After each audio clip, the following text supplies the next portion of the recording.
What was like life for you as a young adult? Pretty protected.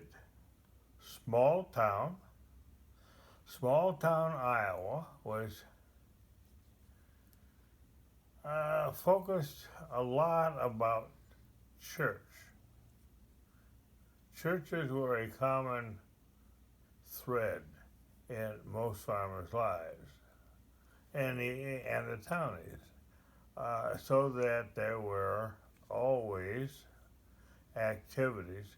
The churches formed a softball league for boys, uh, about sixth, seventh, eighth grade, maybe fifth. So that was the activity.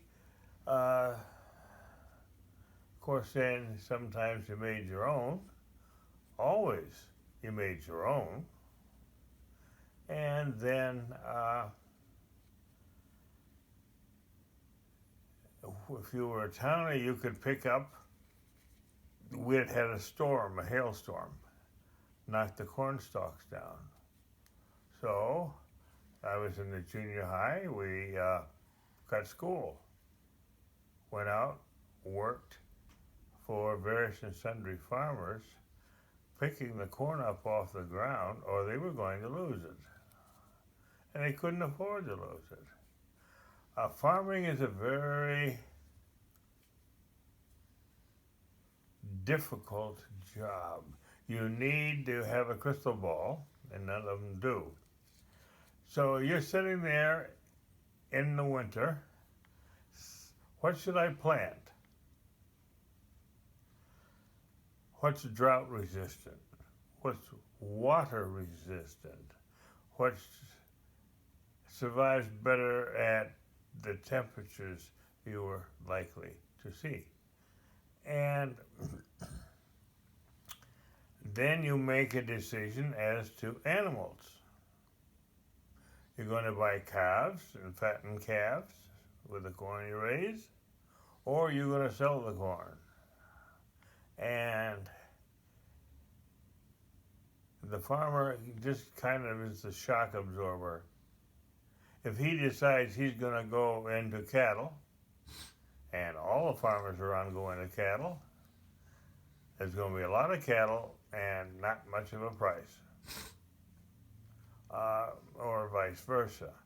So it was a difficult thing to fathom, but I never felt, well, outside of this kid, Junior Andrus, who was my nemesis, a couple of years older than me, and a little bit meaner and not well self-governed. And he happened to make my life miserable, but other than that, I had 52 in my graduating class. We were all friends.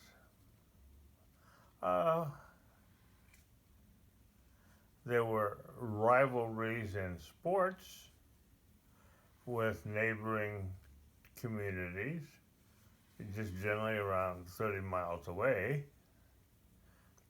But I alluded to something about the declining of the family farm. They got, even in my tenure, fewer.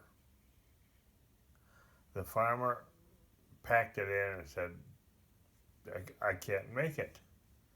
Most of the farms were 160 acres. The three farms that my uncles and my grandfather bought were each 160 acres, which was, for a team or two teams of horses, big enough. But then the economies of scale began to come into play. And so there were guys who got out. And there wasn't much to go to, because Main Street could only take so many merchants.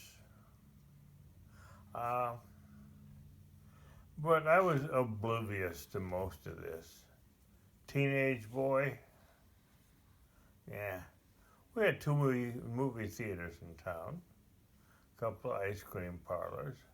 Nobody made a lot of money, but a lot of people made a decent living. Uh, so again, looking back, think I had a pretty damn good life.